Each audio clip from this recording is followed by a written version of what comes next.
Woo. There's a fresh new taste in soft drinks. New lemony fresh Pepsi Lights. With more lemony taste. Yeah! More than before. New lemony fresh Pepsi Lights. Now Pepsi Light has even more fresh lemony taste and still only half the calories of regular colas. It's the freshest, most refreshing cola around. Yeah! It's the freshest tasting cola. New lemony fresh Pepsi Lights. Now with more lemony taste. Welcome to another light and refreshing episode from the Pop Culture Preservation Society. These are the unplanned, unresearched, and unedited conversations we give you while we're planning and recording our next season. And today's episode is for all those people who read obsessively and voraciously all summer long, logging every book in your little mimeographed reading log so that at the end of the summer, you could win a prize like a Super Bowl. Yeah, a bookmark. A bookmark. Maybe one of those paddles with the bubble with the ball on the ball. end where you I can love hit those. it. I did love those actually. And the summer reading program at my public library, you would have thought it was like going to Disneyland. Like getting a free Super Bowl for reading 25 books, that seemed legit to me. Mm-hmm. That seemed like a fair trade. Yeah. Oh, I just thought of another really good one we got. Did you guys used to get like the fun pencils that might have Garfield on them or something like yes. that? Yeah. Maybe That a was so fun. sticker. Maybe a sticker. Did you guys have one that had we had something that was like a race? All of a sudden, I'm getting this picture of a horse that had my name on it. And it moved along. And then you were trying to get to the finish line before someone else. Were you competing? Were you competing Yes. against other readers? Because that's Yes. so 70s. Right now, everybody Yes. gets a ribbon. But Everybody, yeah. who was going to read the most books and whose Right. horse was going to get out in That's front? right. There was Yeah. this horse. Mm-hmm. Michelle found the most hilarious TikTok of this guy. He had all of the materials from his summer reading programs. And if you recall, every summer had a theme, like a bookish theme. Yes. And they were always super contrived. And my favorite one that he had was in 1977, the summer reading theme was Star Words. Yep. And then the mascot for the Star Words reading program was R2 Reader 2. R2 read to. And some of them were like superheroes. And what you got at the end was essentially a paper, for every milestone. So maybe for 5 books, then 10 books, then 15, you were getting another paper cutout superhero. And at the end, it made a paper mobile. Oh, yes, to hang in your room.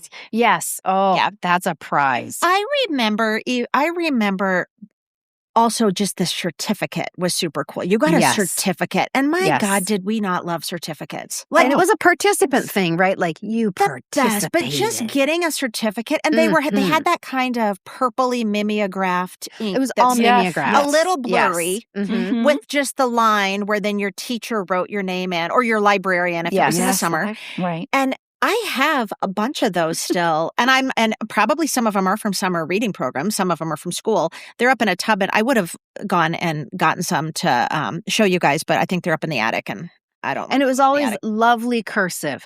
Your name would be written in the most beautiful cursive. But the actual certificate was just a piece of crap. It was just a piece of mimeographed, that purple ink on it. Yep, It right. wasn't like it was a certificate with a gold seal Uh-uh. or a stamp or anything. No. But getting one of those was the coolest. And it might have said something like you were a super reader. Yeah, or Yes. hot dog. You read, and then a blank for how many books, and the little hot dog would be like a little hot dog with legs and arms or something. And the drawings were always hand drawn. Yeah. There's no graphics program or anything. So somebody was writing that with a ballpoint pen. They Yes. created they did the R2 Read 2 logo with their ballpoint pen, and then it gets Right, on the mimeographed. actual mimeographed, the ditto form that I remember my mom doing, where she'd write on it or she'd do a quiz as a teacher, and that's the thing they put through the machine. You turn the barrel. Was you it a turn the barrel. triplicate? Was it a Yeah. triplicate? Yeah. I think it was. Yep. You know what, though? Just even talking about this, I get a warm feeling, and I'm not kidding. I get a warm feeling of that feeling of, first of all, just that school being out feeling was incredible. Just the possibilities ahead. But then when you pair it, and all three of us, huge voracious readers, and I know a lot of you listening were too. And if you weren't, that's fine. Keep listening. But just of the thought of I have a whole summer to read. Yeah. Like going to the library and getting a stack of books was just the best. And my mom used to get us some books, like, oh, it's the last day of school. Let's go get some books for the summer. For the most part, we checked them out from the library. But I sort of took that. This kind of goes back to the conversation we recently had, the Light episode about how we're parenting differently than our parents did. Because what I then did, of course, my girls went to the library, but from the time they were in early elementary school all the way through high school, they always knew that their last day of school, like present, was we were going to go to Barnes & Noble or somewhere, and they were each going to get to pick like 5 books or something like that. And that was a huge deal. That was every single year. This is your summer. This is what are the books you want to read this summer. I remember when it got into like Sarah Dessen, and that was like, oh wow, you're so elevated. It started with like Magic Treehouse books and Julie B. Jones books, and then all of a sudden we graduated to John Green and Sarah Dessen. But summer, just to think you have 3 months and you just have all the reading time in the world. Isn't that just a delicious memory? And that was my job. Like when you got that reading log, I viewed that as my job for the summer. Yes. I was going to slay that reading log. Yes. Exactly. But it wasn't for all of us who enjoy reading so much. It wasn't even like, kind of almost like challenge accepted, right? We were like, oh, like this is hard. But it was just so fun to have, I don't know, we were going to read whether or not we had a log and we got to get a pencil or a Garfield sticker or a Garfield pencil at the end anyway. But just the fact that we were going to document it, I don't know. There was just something. That there's a reward. I mean, I'm sorry. That's cool regardless. I mean, I'm loving that. And I have a distinct memory of this particular line of books. It was biographies, and I can feel and smell them as I'm talking to you guys right now, because it was that hard kind of pebbled cover. Oh, wow. Well, you know what I'm talking? Yes, and I think they were all like maybe in the Orange family or whatever. But I loved this series of biographies. I learned about some not bizarre, but like I could tell you who Elizabeth Blackwell is. I could tell you that right now. Do you guys know? Yeah. Tell me. She was a nurse, wasn't she? No, she was the first woman doctor. Oh, Clara Barton, nurse, and then Red Cross, and then Florence Nightingale, and that's where I read all of those. And then, some of the more obscure, like, not obscure, but, Dolly Madison and those kind of people. I was can just picture those books. Into it. And so I would be so excited when there'd be a new one because I went through them kind of quickly and be like, oh, let there be somebody I haven't read about yet. Oh my gosh, to this day, I'm speechless. That's all. Think about this. You know about all of these people, and you could probably tell me all sorts of details. This is very prescient, right? Like this is telling us what future Carolyn's going to be like with her rabbit holes. But you know all about those people because of the summer reading program. Yes. The Wright brothers. Yeah. Yes. I know all about them in Kitty Hawk, and they started in Ohio. And yes. I had a thing for biographies of former child stars. And they were generally they were not children's books. I had to go into the adult section to get them. Of course you did. Of course. Right. And she would read those after she was finished with the current issue of Reader's Digest. Right. Farmer's Almanac. So you're reading former child stars. So like, who are Spanky Shirley Arbuckle Temple, or who? Shirley Temple. Mickey Rooney. Oh yeah. Judy Garland. Okay. Shirley Temple. Okay. I think there were some Little Rascals people in there. That's who I'm thinking And all of. the stories are tragic. They're all tragic stories. And I think that was part of what attracted me to them is I was a tween and I was getting a little melodramatic. And so I thought that was really cool. Speaking of Reader's Digest, though, how excited were you guys? And I can't even remember what age I would have been when I discovered it. I was probably at my dad, like visiting my dad's mom, like my grandma or something, and she had it in the bathroom. I don't even know. I just remember feeling so grown up reading Reader's Digest. And I had because you had so many short stories, but then you had jokes and then you had like different submissions and I loved Reader's Digest. I was probably maybe like 12. I don't know. I would read it cover to cover. Easily. 10. Yeah. I thought that was the coolest little publication. Wouldn't you love to read that today just to see what you were consuming? Yes. Yeah, we should do an episode or something where we each take an old Reader's Digest. should. Oh, done. And Done. read it. Oh my Done. God, that is a brilliant idea. Mhm. I'm Okay, going to go we're totally I'm going to doing start looking for those in thrift Okay. stores now. Okay. Or like the like Goodwill and stuff. Okay, and there's some breaking news I have to share with everybody. So, just the other day, one of our local news anchors posted about the return of something very, very exciting, and she was ecstatic. This was breaking news. Jana Shortle from Carolivan News in Minneapolis just reported that the Pizza Hut Book It program is back. It is back. This is the program where you could go to Pizza Hut and get your reading log, and then after reading a certain number of books, you would bring it back to Pizza Hut, and you would get a personal pan pizza. Personal pan pizza. That was an 80s thing. That happened, I think it was like 1983. It started in 1984. Oh, so a lot of our people who were born in the early to mid 70s would have been prime Book It people. I don't think I was for a while. It did. Didn't it? Yeah. Because I as a teacher, I remember my students doing Book It, and boy, did you better not forget to give them their pizza thing. And those who know me well know that if anyone's going to forget, it's going to be Mrs. Cochran. I can just see some of those girls that were, who knows if they even read the whole book, but Mrs. Cochran, did you get my Book It certificate or whatever so I can go to Pizza Hut? And I'm sure their parents were like, just ask Mrs. Cochran again. She'll find it. She just doesn't remember where she put it. You know, when I heard about this, I had to go and see what it was all about. And it's an app now, of course. Yes, it's an now app. it's an app. I was about to say the parents can have on their phone, but probably a lot of the kids that are at the age of doing summer reading can have it on their phone. But you just log your books and it keeps track of everything for you right in the app. They don't know what they're missing, though, with those mimeographed certificates. You could pin that on your bulletin board. You keep that forever. You keep it forever. Like that guy with the Star Wars. And you probably don't even get a certificate for your pizza. It's probably on your app. Yes, you just go show them that we get a pizza. Well, can we talk a little bit about, I want to graduate a little bit to summer reading as like junior high and high school, because I had a really sad moment as I was researching this episode. And I think we've talked about a little bit Wait, about you this researched before. this episode? Well, I was just thinking about some of the books that I had read. Yeah, right. We had talked about like kind of the demise of the mass market paperback. Yeah. And I was realizing those were all that I read, those summers of like high school at the beach or at the pool. And they, get all warped because of the humidity and you might be wet or your suntan oil went through the pages. But some of the things that I was reading, people were talking about how sad it is that we don't have these anymore because one, people were saying the portability of it. They were such a perfect size to throw in your beach bag. Yeah. Because now those paperbacks, they're almost the size of a hardback. It's like a 5x7. It's generally like 5x7, 5x8. And the bricks were what? Like 4x6? 6.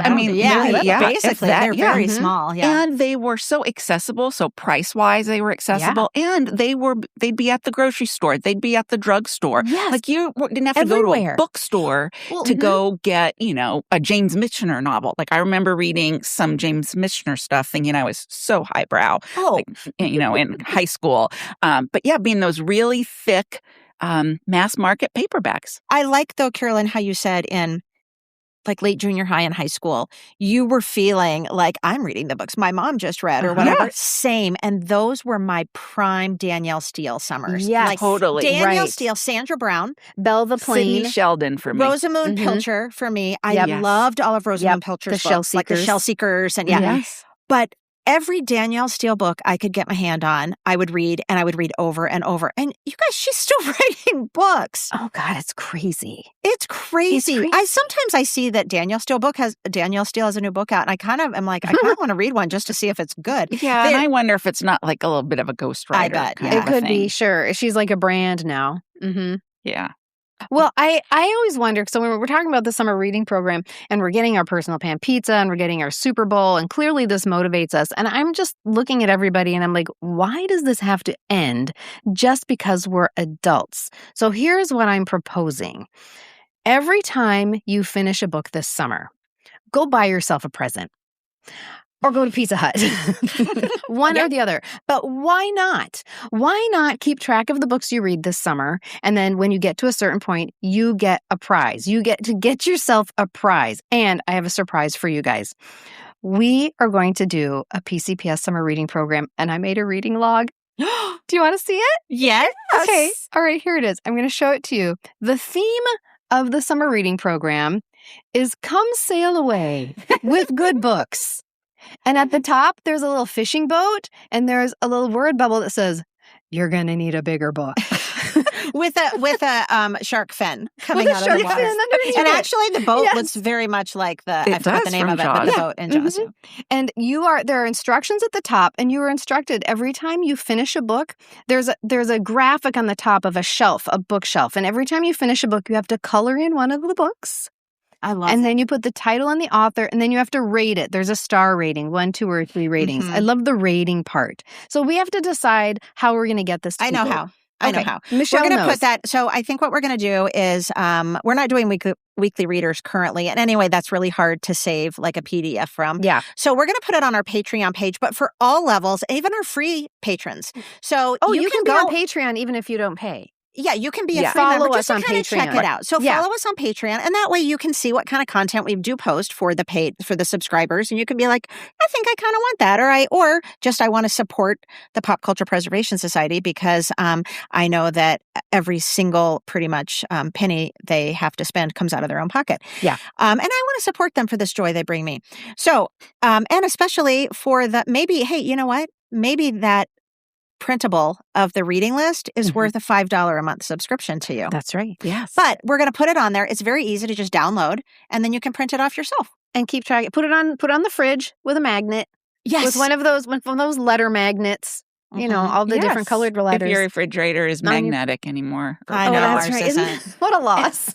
And then I would love at the end of the summer if people would take some photos of their reading logs, and then we'll get to see what people are reading. I love this idea. Maybe, I don't know, maybe we could have a little reward or something. I think they're in charge of their own reward. I know, it's but just easier. Although, well, I that's don't know, true. maybe people can go in a drawing. Maybe Yeah, you submit yeah. your For sure. photo We of your wouldn't be reading giving log to a each- drawing, and we'll have a Yes. PCPS prize. But otherwise, Yes. you get your own prize. Yeah, you get your own prize. You know what you want. Go You don't know what you shopping. want. You know what you want. Go shopping. Yeah. And if you're not a reader, right, I hope you haven't ditched us because you're like, you know what, I'm not really a reader.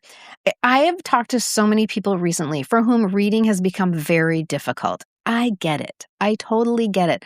I don't know what glasses to use. I'm constantly trying to find the right ones. It's very hard to find the right prescription. People are falling asleep. I fall asleep regularly. Yes.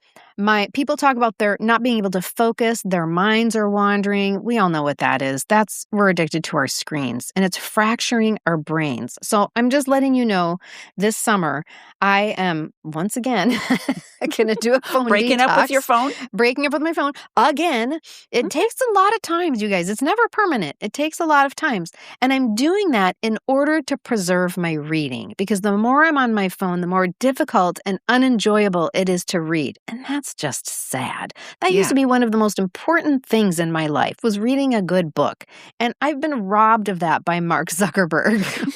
Yes. And it's one of those things, once you read a good book, again, it's almost a little addiction. Like you almost forgot what that dopamine hit was. And then you can't wait to read the next one. And in a few minutes, we'll be talking about what we've been reading and finishing. And I just finished a book, and that's exactly how it was. I couldn't wait to read it. Yeah. And Same. Now it's over, and I'm ready to go get to my next book. I'm just in a So your reading motivation groove. is back. Yes. You know what I've been experimenting with this idea that, you know, your mind is constantly seeking the dopamine hit, and books don't go as fast as scrolling does.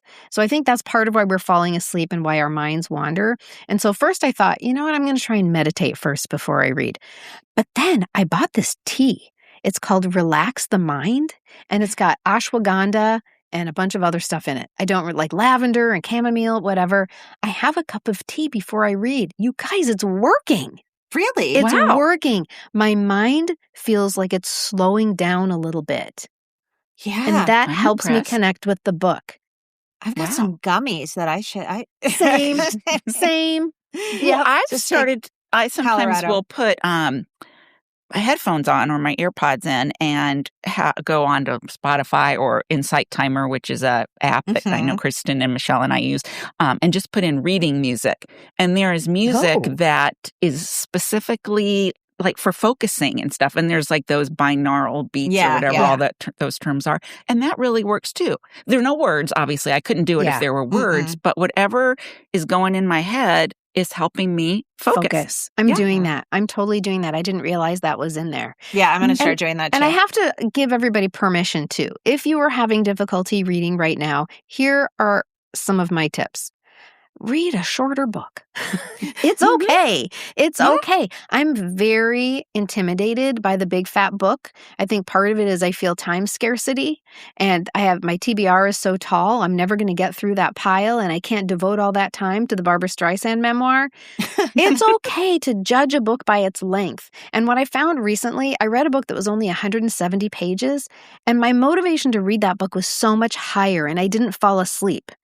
And I think we just need to give ourselves permission to not worry about the big books. And I would also recommend books of short stories like Curtis Sittenfeld released one last year that's so good. And then before I go to bed at night. Was that Show and Tell? Yeah. And then, yes, I think so. Okay. And I can think, who wrote Heart the Lover? Lily King has a really good one, hers are good sizes. I love hers, even too. her books are not overwhelmingly That's large. true. Her actual, but she has a great book of short stories too. Yeah. Anyway, books. those are great to sit down and read or to read at night. One of my tips is that I always read before I go to bed. I'm a big bath person, so I read in the bathtub or when I get in bed at night, I'm done with my screens. So I will start reading. Now, if I'm so tired I can't read, the worst thing to do is what I'll do. I'll be like, I'm just going to play one game of, matching tiles, whatever. But the other day, and I'll tell you about this book in just a minute, but I'm reading such a good book that when I was so close to being done, and when I got up in the morning, I was like, you know what? I don't really have anything pressing that I need to do right now. I got my coffee, I sat on the couch and I read, and I didn't fall asleep. Yep. And it was was a lovely, lovely idea to maybe in the morning, instead of doing the things I normally do in the morning, instead of picking up your phone, instead of checking the headlines, pick up a book. Yeah, for 30 minutes. Because we all know you do it. You're all checking the headlines while you drink your coffee. Read a book instead. And I've got to shake the feeling that I get that I'm guilty if I'm sometimes sitting and reading a book. You're wasting time. Yes, there's something else that I need to be doing. I've got to get rid of that feeling because that, I think, keeps me, especially during the day. That's it. You know, I'll read at night, but sometimes, and with this last book that I finished just yesterday or 2 days ago, I just said, you know what? I'm going to read. I'm just going to give a plug for audiobooks too, because we also have a lot of listeners who, either they have some difficulty reading for one reason or another. If it's a vision issue, if it's just reading anymore. Whatever, But it also could just be reading. Like, maybe you're like, I'm such a slow reader, and that's just exhausting. Different learning styles, Put auditory the book learners. in your ears. Put the book in your ears. And you know what? I do it because I then will do it when I'm listen to a book when I'm on a walk, or when I'm always when I have to empty the dishwasher and fill the dishwasher, fold laundry, if I'm cleaning, make the bed. if I'm doing laundry. Yes, I'm absolutely going to be listening to a book. So that is that's a break too. Just because you're listening, the three of us are big proponents of, yes, is that reading a book? If you're listening to it, we say yes. It's about the narrative that you're following. It's not about the decoding of the print. It's about being able to follow a thought for a prolonged period of time and keep track of the characters and their storylines and things like that. Back to our tips for people who are having difficulty reading, and this applies to everybody. It's not just people who are like, I don't read. Before I tell you my other tip, I have another essay book to share, because you talked about short stories or essays, and that really is a good tip because you have no obligation to finish the book. You can dip in and out as you see fit. You don't have to get to the end. There's no pressure. And we have a listener named Danny Alpert who wrote a book with the most hilarious title. It's called Hello? Who is this? Margaret? I love that so much. I love it. And it's got the most hilarious picture on the front of an old lady holding onto a telephone, a corded telephone. Hello? Who is this? Danny is so funny. And all of these are about her life. So it is a combination of tips for the tip being read essays and short stories combined with my next tip, which is read memoir. For some reason, dipping into somebody's life story it's easier to attend than fiction for some people. And so Danny's life is hysterical. She is a full-on Gen Xer. There's lots of Gen X parenting in here, and she just has a really funny life. Hello? Who is this? Margaret? I mean, buy it for the title alone, right? Exactly. I want to know what that's all about. So memoir is good, and and go one step further, celebrity memoir. I love it. And those are my favorite to listen to. Yeah. Yes. Lena Dunham has a new one out called Fame Sick that I haven't started yet, but I have difficulty with audiobooks, but I can listen to a celebrity memoir. And so I can't wait to do Lena Dunham. Christina Applegate's recent You with the Sad Eyes was phenomenal.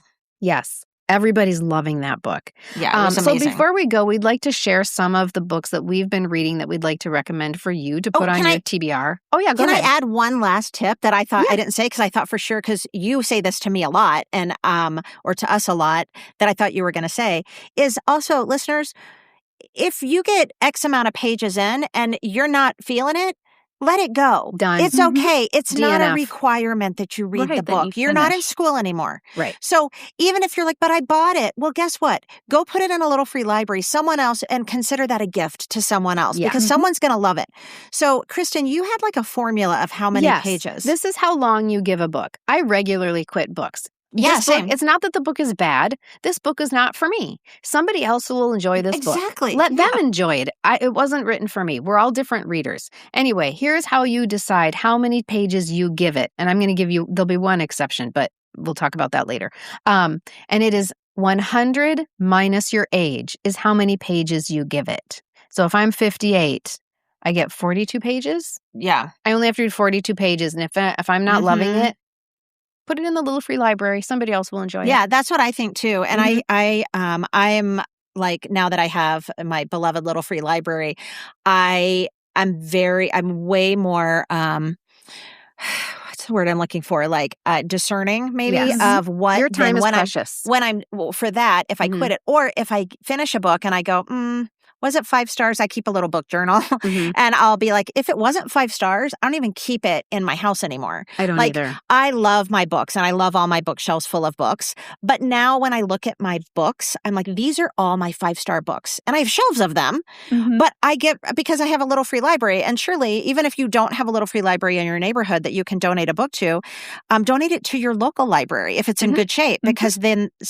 other people can check it out. This is a good time to remind people too that one of the ways that the Pop Culture Preservation Society covers its costs is by having an affiliate link with bookshop.org. This is an online retailer that is an alternative to Amazon. And instead of all of the money going to Jeff Bezos, the proceeds are shared with small independent bookstores across the nation. They've given millions of dollars away to independent bookstores. And what you do is you go to bookshop.org, and in the space up above, you can put in a bookshop's name. You can put in Big Hill Books, which is where I work, and then your purchase will go to those people that day. Or does it work differently with our affiliate links? I'm not sure. They still get money. And then because our bookstore that we've claimed is Big Hill Books. So some of the proceeds goes to Big Hill Books. We get a tiny bit of it. I think in the past I've seen that, for the last 2 months, you get $2.45 from bookshop.org or something. We don't, but still every bit helps us. Every penny helps. Every penny helps. More importantly, it's helping small bookstores stay alive. Yes. And we have a really fun shop. You should go look at the books we put in. We literally have book lists that we've curated. Like, these are our favorites. These are, I can't remember what categories we have. And the books that we talk about today, we will be putting in our bookshop thing. So you can go and literally window shop at bookshop.org. You don't have to sit there with your pen today and write down all the titles, because it will be in our bookshop.org. And if, we always talk about becoming a Patreon member in order to help us cover costs. But maybe if that's not for you, maybe making all of your book purchases through our affiliate links on bookshop.org is a better way for you to support us. And we appreciate you. Okay. The first one I want to talk about is this is not news to anybody, but I just want to make sure that if you're on the fence, that you're going to read The Correspondent.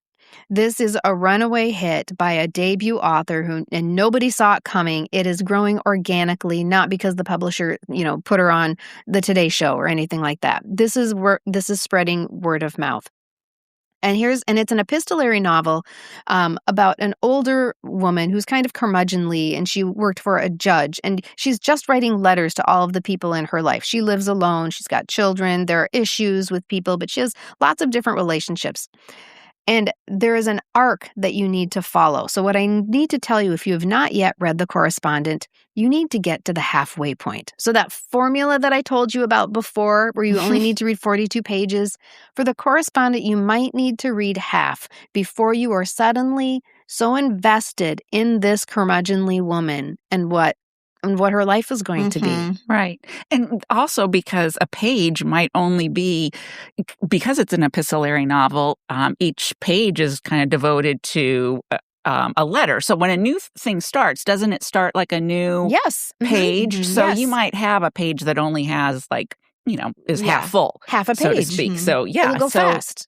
So I think it's very important that you get to the point you said, Kristen, before you throw in any kind of towel. And it's a different way to read, but I am all about those epistolary novels. And there are I do too. Yeah. a lot out there. And it'll make you want to write a letter. And it really you guys, does. I tell you, it is the easiest dopamine hit you can get. Writing it, you feel great. When the person gets it, they feel great. And then they write you back or they text you about how great they feel. Then you feel great again. It's the gift that keeps on giving. True. I want to tell you about one other novel that is written by a friend of mine. We have the same publisher, and it's coming out at the beginning of June, which I think is right now. We record this earlier, of course. And this book is a young adult title. It's called Channeling Marilyn. A lot of people like to read young adult, and some adults, it's become so accepted that adults read young adult books now. It's actually a genre that people are like, well, what do you like to read? I like to read young adults and blah, blah, blah, and romance, right? So this is a young adult title, and it's short. You can put it in the short category. And look at this cover, you guys. Isn't that cute? Yeah. This is the story. If I know there are a lot of people from our generation who had a real fascination with Marilyn Monroe. And the same can be true for the author. Her name is Mima Tipper, and she is one of those people who still to this day has a real fascination with Marilyn Monroe. This book is for the theater kids. This is a story about kids who are putting on a production of Bus Stop, the Marilyn Monroe movie Bus Stop. They are putting on a theatrical production in their high school. And the person who is cast in the Marilyn Monroe role is so un-Marilyn Monroe-like. And she's like, how am I ever going to do this? I can't do it. Oh, until she's visited by the spirit of Marilyn Monroe. And that's where things get a little dicey. It's really very, very sweet and very cute. And it made me want to go back and watch all of Marilyn Monroe's movies. Oh. Makes Carolyn want to go check out one of those pebbly orange biography books on Marilyn Monroe, right? Channeling Marilyn is what that one is called. Well, the first book I want to talk about is the one that Carolyn, like you said, over the past, however many days, is one that I have devoured and read every night until my eyes closed. And I know you all loved this book too. But this is a book called Everything Has Happened. And it is by T. Greenwood, who is a friend of the Pop Culture Preservation Society. Because we want to say thank you so much to Tammy for sending us the advanced readers copies of this of her book, which is available now. It was released in April. And you guys, it is so delicious. It's a mystery. But here's the thing. I love a book like this so much because I don't like grisly murder mysteries. I don't like people being trapped or lots of peril. Scared. I don't like them being scared or then murdered. Now, yes, this is about a young boy who in 1986 went missing. We don't know what happened to him. Was he kidnapped? Was he, is he lost? Is he still out there?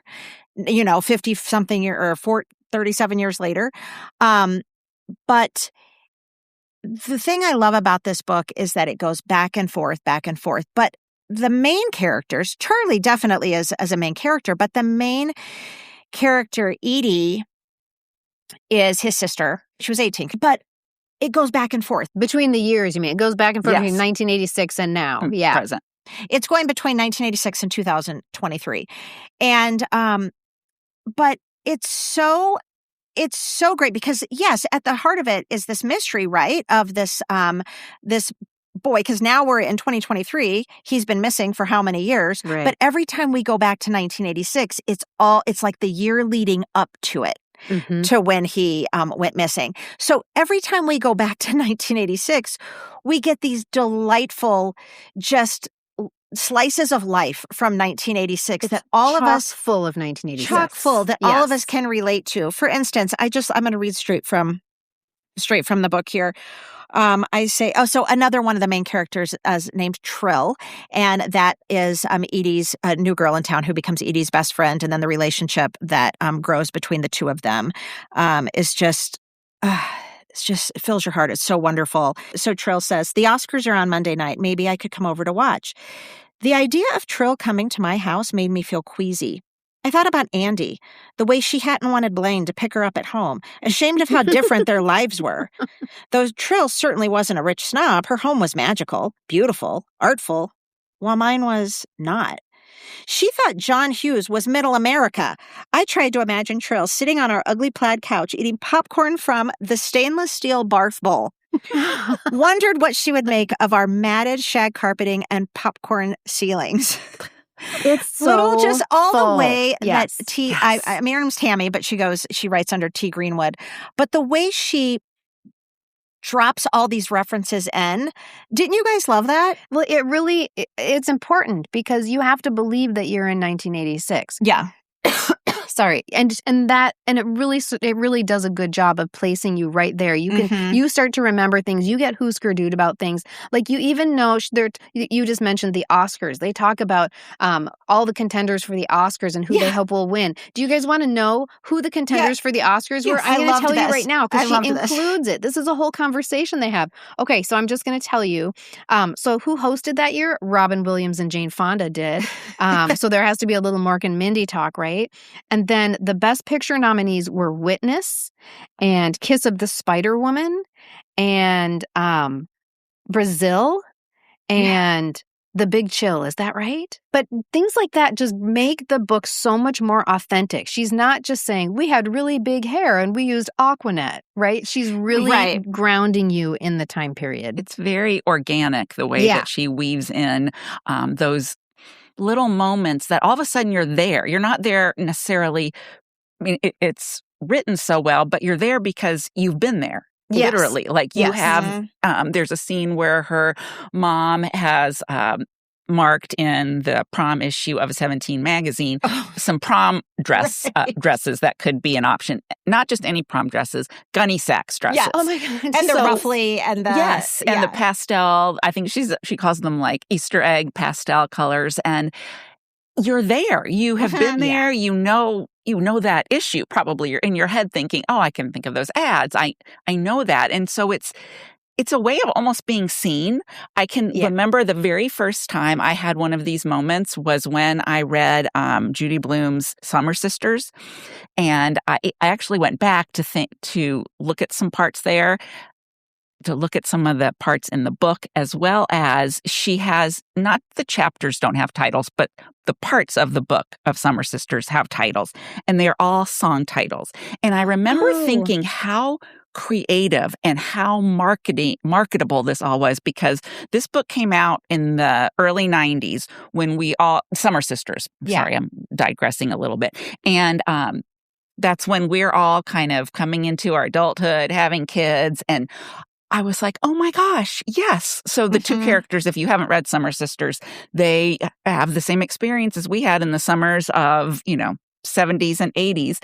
And just hear me out here. I remember looking at the parts that she titled, and I thought, she is so smart. We know Judy Blume is smart, but yes, of course. I just loved these titles. So one of the parts is called Rapture. Part 3, We Are the World. Part 4, Didn't We Almost Have It All? Part 5, Steal the Night. And then they have dates next to it. But I loved that. I felt seen. So to the point I'm going to put that on my list for this summer. I never read that book. Oh, you didn't? No, you'll I love never it. I read did it. a reread about 2 summers ago, and it's definitely a great summer reread almost every year. I will also say that Summer Sisters is a good example, but also Everything Has Happened by T. Greenwood. Which is the one we were just talking about. Yeah. Yes. What we love about it is it's not just a book that takes place in 1986. We love those books too. We have a lot of those in our bookshop.org stores. Mm-hmm. But this, because it's going between 2023 and 1986, the 2023 version is us. It's us. Yes, so it's us. She's dealing with taking care of her mother. Mm-hmm. She's dealing with her older daughter who was at college during COVID, but who now moved home and has stayed at home, right? Remember? Mm-hmm. And then she's still trying to solve this mystery of the missing brother. So I loved it was almost towards the end when we're back in 1986, or I don't know, the reference of Cyndi Lauper coming on the TV at 10:30 going, "Do you know where your children are?" and how that's hitting differently because her brother was missing. Oh, yes. And so that made her really upset. But what I loved about the book was because we kept going back and forth and very short chapters, like each little 1986, memory was only maybe 2 pages. I love that when you can just keeps that story moving. Like I said, you all earlier, we all devoured it. We loved it because it was so fast paced. Yeah. You're still solving you're still trying to figure out what happened to Charlie in 2023, but we're going back to 1986 and there's some new things that are coming to light, some new clues from 2023. From 2023. Now we're seeing them in a new light in 1986. And, does the mystery of Charlie's disappearance ever get solved? Yes, it does. I'm not going to say anything else about that. Everything comes full circle. So everyone, we love T. Greenwood. We love many of the books she's written. Everything Has Happened is the title of that one. Yes. Everything Has Happened. Yeah. What is the other one that we all really liked? Such a Pretty Girl. Such a Pretty Girl was a book from a couple of years ago, I think, that we all read also. Yeah. And this was also a little bit, it had some retro vibes to it in that it sort of was inspired by the story of a certain teenage model you might remember. That we were all obsessed with. We were all obsessed with her and her we were all Calvin Klein obsessioned with her. That's right. And she had a very interesting relationship with her mother. So is it about that? No, it's not. It's just sort of reminiscent of that story. That one's called Such a Pretty Girl. So yay, T. Greenwood, thank you for being a supporter of the Pop Culture Preservation Society, and we highly encourage you all to become a fan of her books. I want to piggyback on Carolyn's Summer Sisters reference because there's another book that uses song titles as chapter titles as well, and it's actually written by another one of our listeners. I have 2 books from our listeners today. It's called Yesterday's Song. It's by Kay Meldrum Denholm, Yesterday's Song, and I'm just going to read you the title. I actually wrote a blurb for it. She so kindly asked me to write a blurb for her book, and I'm just going to read the last part of it here so you can get a little gist of it because I read it so long ago. Told amid a backdrop of history, with a 70s pop rock playlist and questions for a book club, the psychological saga Yesterday's Song explores recovery from loss and trauma, the definition of family, the necessity of love, and the nature of forgiveness and redemption. This sentimental novel, a coming-of-age story for baby boomers and Gen Xers in the 1970s and 1980s, centers on the power of music in healing, identity, inspiration, and connection. Well, that's kind of like what our podcast is, right? Yes. I just finished in the last couple of days Yesteryear, which God I almost think we need to have a PCPS book club at some point to you guys, discuss I did it. Yesteryear book club on Sunday night. Oh, you did? I already did Yesteryear book club. Keep going, Carolyn. It's my next one to read. Well, my top of my TBR. I really loved it, and loved is a weird word. I wish there was a different word to use because it really challenged me. And it made me think in different ways and understand things differently. And I can't say that it's tied up with a pretty bow at the end or anything like that, but it has an end. Yes, definitely a page turner. I thought it was a fast read. It was the book that I talked about earlier in the episode that I was like, heck, I'm going to sit down and read this. It's enjoyable, but again, that's a weird word to use for it too. But you need to read it. Let's just say, everybody, you need to read it. Anne Hathaway has bought the rights to it, so it will be hopefully a movie at some point. It's going to go fast because the fervor is so great right now. This is the #1 book that is being talked about. We had The Correspondent for a while, and now Yesteryear is all just Google Yesteryear and you will get so many hits. And I'm so excited to read it. It's so good. I mean, so good. Just like you said, Carolyn, like good is good the right word? Compelling. It's compelling. Definitely compelling. And you'll want to talk to somebody about it. And creative in all like the ways. I'd like to recommend also for your summer reading list a book called Where the Girls Were by Kate Schatz. I picked it for the cover and I stayed for the story.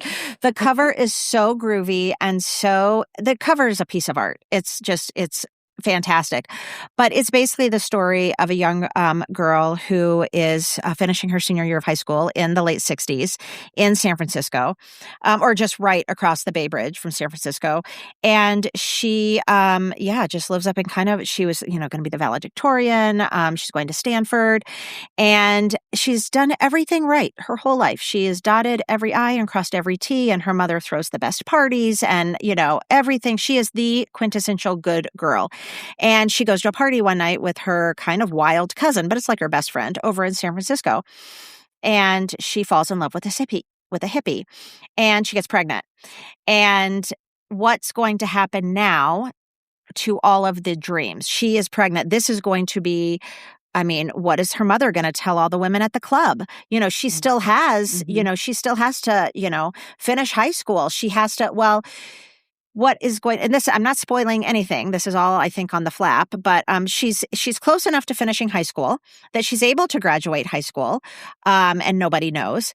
But her mother decides to solve the problem by sending her away to a house for unwed mothers in San Francisco. And, but her mother's going to tell everyone that she's taking a year to go to France and study art history. Of course. And so when she leaves, her mother gives her a stack of postcards that have the Eiffel Tower on it and everything. And you're going to need to write these to me so I can put them on the fridge and everything. But the entire story is basically about all of the other characters. Who are all these other pregnant teenagers and what are some of their backstories and how are they treated? I'm happy to say it's not a story about abuse or like anything like that, but it is very much about this was happening in the 60s all over. More often than not. Yes. And abortion was obviously an issue there, but it was still very, a very you'd have to go to a dirty alley and, risk your life. But it's about all of the choices that were taken away from these girls. This is when they basically, once they start going into labor, they drug them so that when they wake up, the baby's already gone and they can't have any, they can't change their mind. They can't whatever. It is so good and so readable and so quick, and you will fall in love with the main character and a lot of the other girls that you get to know their backstories and they become this little family, these other pregnant girls. And then I loved it, you guys. I highly recommend it. It's called Where the Girls Were by Kate Schatz. With the good cover. Such a good cover. Carolyn, what else have you got? I also recently finished 2 books. Both were recommended to me by Michelle. So one was called My Husband's Wife. Right. I listened to that one. Yeah. Okay. That was really good. And then Finding Grace, which I know both of you, I think, read. Oh, did you finally read it? Yes. So I finally finished that. Both of those are excellent. I listened actually to both of them while walking Duncan, because I have to walk Duncan now because I can't just let him outside. So there's a lot of walking going on. So there's also a lot of listening. And those were 2 that I've finished within the last 3 weeks, both of those. Good. Yes. And I loved both of those. So good, happy, so to speak, stories. Feel good stories. Yeah, well, My Husband's Wife, maybe not so much, but okay. but still good. Okay. We haven't had any nonfiction, so I'm going to throw a nonfiction title out there. This one is called I Like to Watch. I Like to Watch. Oh, I've seen that cover. I love that cover. It's about TV. So everybody get your mind out of the gutter. It's about TV. And it's again another collection of essays. So if you don't want to commit to a whole book, you can pick and choose what essays you read. This is by a woman who's a TV critic. And her whole argument, and this is what I love, her whole argument is that, yeah, I know, we called it the idiot box, and there is a lot of schlock on there. But the truth is, TV is an art form, and it is deserving of criticism. And so she grew up and she became a TV critic, and she writes reviews and columns about TV shows. So this book is just a collection of her columns and reviews. And so you can read about The Sopranos, All in the Family, Girls, Sex in the City. It is feeding me because this is our art in this day and age. It's not a throwaway medium. We spend a significant amount of our time watching TV, and she's giving it the oomph that in terms of this sounds ridiculous. She's giving it the consideration. There we go. I got it. Okay. She's giving it the consideration that it deserves. If you want to talk, if you want to revisit the finale of The Sopranos, she's got a column for you in here. She's got a review. That's a hot topic. It is a hot topic. Yeah, it's really good. Well, moving on to just the last two audiobooks that I have listened to that I I would just be sitting and listening. And I do a lot of needle pointing and stuff. And sometimes I don't want to watch a show, so I'll listen. One of them is called Man Mabel. And that's kind of a hot book right now that people are talking about. It is by Sally Hepworth, who has a whole bunch of books. I've liked almost every Sally Hepworth book I've read. This one I've listened to. And just because I was like, if I put this on my TBR, if I go buy it and put it in my TBR pile, I'll never get to it. I just know it's going to getting pushed down. You guys, it's such a delightful listen. The two narrators are perfect because the whole story is Mabel when she's young, like a teenager, and Mabel when she's now in her 80s. Oh. So the old Mabel, the narrator is perfect. And they're Australian, which I love a good accent. And the Australian accent is my favorite accent. And the old woman, I don't know. I need to look her up to see if she's actually an old woman. I think she has to be. She is brilliant. Mabel has the strongest voice in this book, and both narrators, young Mabel and old Mabel, nail it. And she is funny as hell. I have laughed out loud so many times listening to this book. It's also kind of a mystery type book, but not the gruesome, bloody, and scary. I don't like gruesome, bloody, or scary. And I have enjoyed it so much. So I highly recommend Man Mabel, either reading it, but I really recommend the audiobook on that one. And then a nonfiction book that everybody's talking about right now called Strangers by Belle. Oh, yes. I listened to that one too. I listened to it too, and Belle reads it. And so I just loved hearing in her voice. She's just very kind of level. Like her narration is just very level, but it's her story. But it's her own story. I love it when it's their own story. And you guys... Yeah. This is bonkers. It's called Strangers, A Memoir of Marriage. And it's, I know that it's been so helpful to millions of people going through divorces or that have been in a divorce. I've been in a very, very happy, supportive, positive marriage for coming up on 33 years this month. And I still loved it because it's a story and you can't believe this happened to her. This is one that I did a total Carolyn after I read it. I went down every rabbit hole. It was an Oprah's book. So she has a great interview with Oprah Winfrey. Okay. I've seen her on Drew Barrymore now. I've seen her anytime I follow her on Instagram because I am so Team Belle. And I love hearing, and I just love that this was so healing for her. This writing was so healing for her because she was done dirty, you guys. Yeah, she was. Yeah. And it's one of those stories that makes you, and everybody, whether it's you or somebody you know, everybody has a connection to somebody who's had a very happy marriage, and then one day the wife or the husband came and said, no, we don't, and I'm leaving. And you're like, but what? No, everything's fine. Mm-hmm. And her husband just got up and left in the middle of COVID. And not just got up and left, but told her, I don't want to be in this marriage anymore. And they had children at the time who were in their teens. All three were in their teens. He also said, I want out of this marriage and I want out of this life. I don't need anything to do with the kids anymore. I don't need anything to do with you. Yeah, didn't want any of it. He wanted to completely do a 180 on his life. I don't want the houses. You can have the houses. You can have the kids. How did she get through it? I couldn't stop listening because I couldn't stop hearing where her journey was going to go next. And we're all so glad that she has gone on this incredible healing journey. And she is at Oprah. Her story became, that story earned her a sit down, another trip short to Maui, book, a trip to Maui and a sit down with Oprah. Yeah, and it's short. Yeah, and so good. And for those of you who don't listen to audiobooks, I have difficulty with audiobooks, and this one I can listen to a memoir read by the author, and so this one did a really great job. I love that. I have one last book that I just started literally last night, you guys, because let me tell you what happened to me last night. I went to pub choir. Do you know about pub choir? No. Okay. This was at First Avenue. If you guys know what First Avenue is, Of course. 750 people. We all packed into First Avenue, where a woman named Astrid Jorgensen stood on the stage and taught the 750 people how to sing the song "We Belong" by Pat Benatar in 3-part harmony. Amazing. You guys, it was life-changing. Singing Pat Benatar with 750 people. In harmony? In harmony. And so the woman who was on the stage, her name is Astrid Jorgensen, and she has a memoir called Average at Best. I love that. Average at Best, because her whole theory is, she said, only a few people can be best. Why are we all trying to be best when only 5 of us will be best? The rest of us are average at best.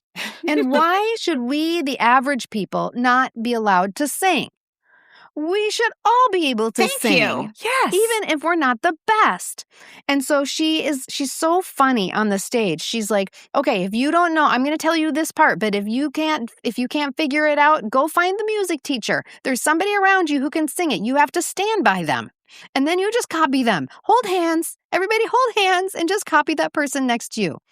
Oh, my heart. It sounds so wonderful. Yes, my heart was exploding. And you get to know, like, the people around you, everybody is so earnestly into it.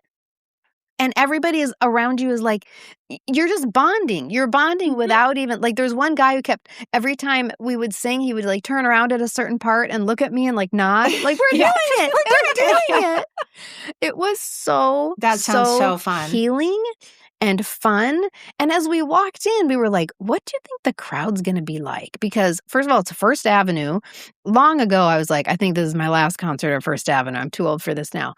And the song was a retro song. It's Pat Benatar, but Astrid Jorgensen is in her 30s. So we're like, it sounds very trendy. It's very, very trendy. You guys, it was 100% Gen Xers.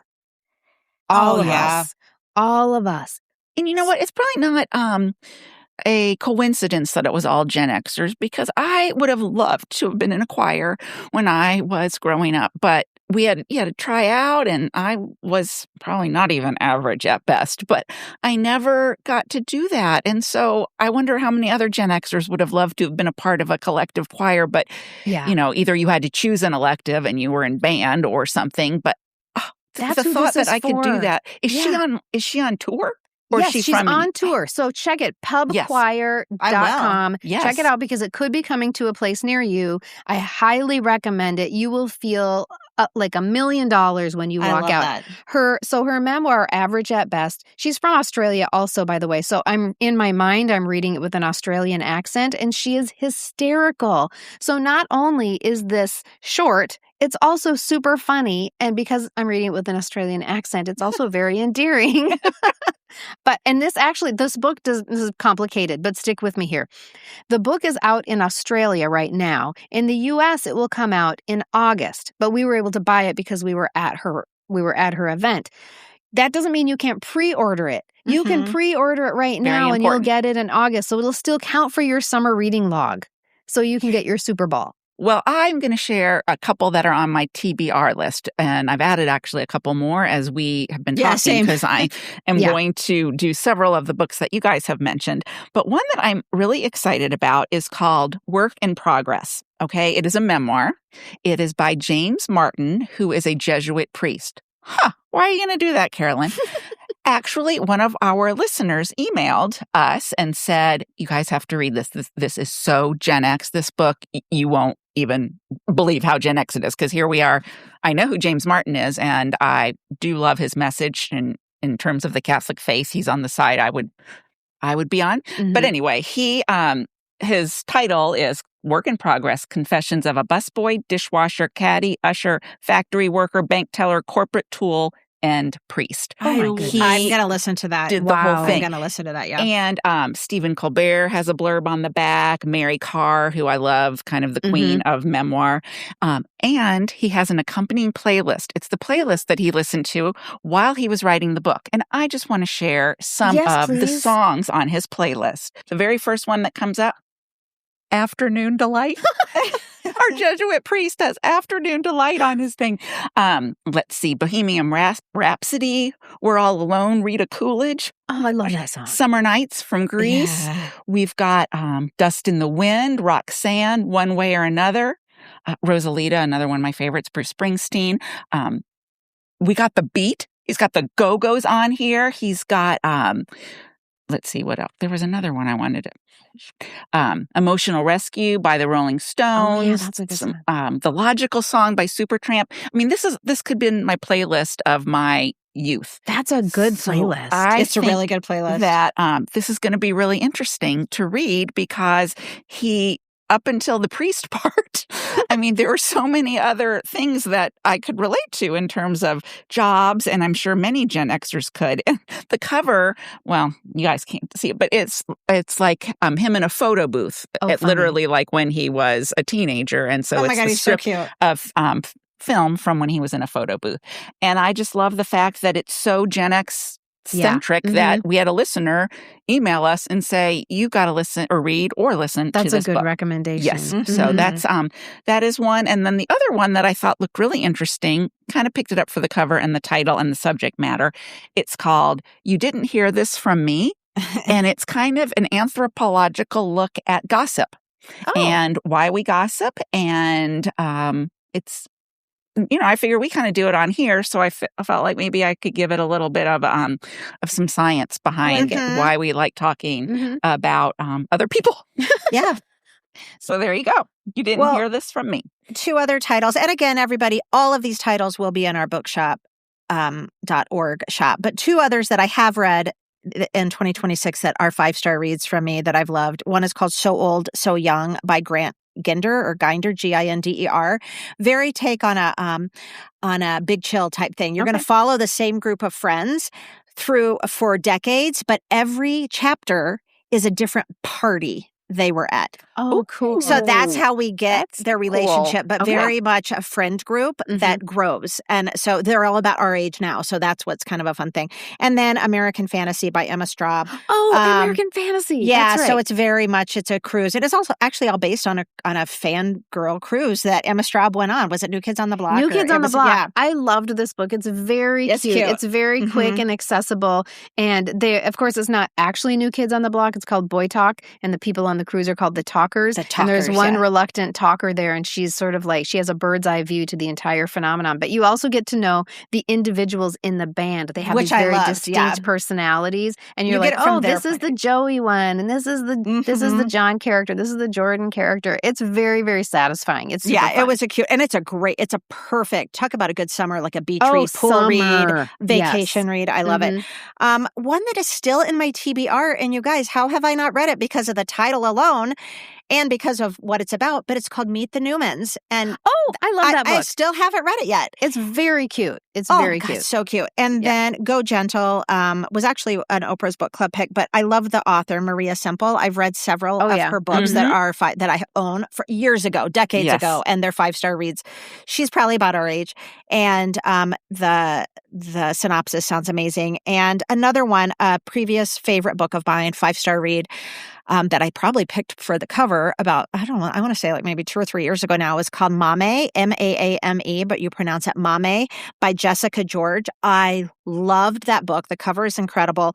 She has a new one out right now called Love by the Book. So those are like the top. Yesteryear's my next read. Yeah. And then I think bump that to the top. Meet the Newmans keeps getting bumped, but maybe I just need to. Meet the Newmans is a fictional take on Ozzie and Harriet. Like a fictional behind the scenes of what if we knew what if all was not right in the house of Ozzie and Harriet? It just seems super cute. The cover is just spectacular. So and I mean, my last name's Newman. How do I know? Right. I own the book. I just haven't read it yet. This is so fun, you guys. Summer reading, it's on. Summer reading program is on. I want you to get your reading logs. Okay, Carolyn, can you remind people how they can find our little store on bookshop.org? Sure. They can go to our website, poppreservationists.com, and then click on the Support Us tab, which will take you to our page that has different ways that you can help support PCPS, one of those being by shopping at our shop on bookshop.org. Well, that's a lot of shops. Shop. And so if you click on that link from our website, it will take you directly there. Or right now, I will tell you what that address is if you want to just jot this down, stop driving. Don't do it while you're driving. But it would be www.bookshop.org/shop/PCPS. Oh, that's easy. Boom. Yeah. So there you go. That'll get you there. Or worst case scenario, just send us a DM. Yeah. Email us. It's in our link tree. It's also in our link tree. Yes, okay. Like if you're on social media, on Instagram, you can hit the link in our bio, which takes you to a whole bunch of other links of ways you can find us, support us, and read things we've done and all that kind of stuff. Yeah. Reading will save us all, everybody. I truly mean I that. know. I'm not being cheeky. It's going to save us all. It's going to save our brains. It's going to save our country. Learn. Read. In the meantime, let's raise our glasses for a toast courtesy of the Cast of Three's company. To good times. 2 happy days. To Little House on the Prairie. Cheers. Cheers, everyone. Happy reading. The information, opinions, and comments expressed on the Pop Culture Preservation Society podcast belong solely to Carolyn, the Crushologist, and Hello Newman, and are in no way representative of our employers or affiliates. And though we truly believe we are always right, there is always a first time. The PCPS is written, produced, and recorded in Minneapolis, Minnesota, home of the fictional WJM Studios and our beloved Mary Richards. Nanu, keep on truckin', and may the force be with you.